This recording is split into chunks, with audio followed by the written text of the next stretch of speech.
Air mata Ferdy Sambo diusap poluan. Sosoknya pakai baret biru tertunduk sedih di ruang sidang.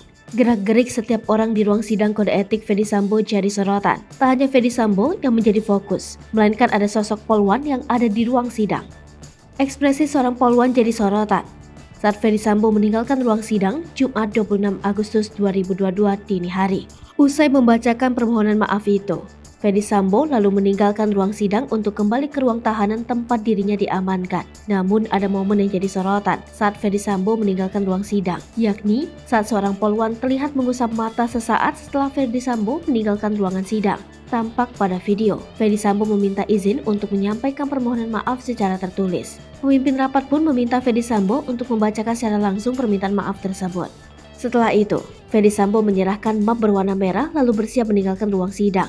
Ia tampak memegang map berwarna hijau di lengan kirinya. Kemudian, dua anggota polisi dari Propam Polri tampak bersiap mengawal Ferdy Sambo meninggalkan ruang sidang. Ketiganya kemudian hormat dan balik kanan untuk keluar dari ruang sidang. Pada langkah pertamanya hendak meninggalkan ruang sidang, Ferdy Sambo terlihat mengatupkan bibirnya. Ia lalu kembali berjalan dengan tegap dan wajah yang lurus ke depan. Saat Ferdy Sambo meninggalkan ruang sidang, kamera pun menyorot ke orang-orang yang ada di ruangan. Terlihat dua orang poluan duduk di kursi sisi kanan. Satu poluan tampak berdiri untuk meninggalkan ruangan. Sementara, satu poluan lainnya masih duduk dan lengan kirinya terlihat mengusap kedua matanya bergantian menggunakan jari. Poluan itu juga mengusap matanya menggunakan punggung tangannya. Setelah itu, ia juga ikut berdiri menyusul rekannya. Aksinya itu jadi sorotan karena terlihat seperti sedang mengusap air mata. Tidak diketahui siapa poluan tersebut, namun sepertinya merupakan anggota Provos.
Hai pemirsa Sri Popo TV, jangan lupa komen, like, dan subscribe, serta tonton terus berita-berita terupdate lainnya ya.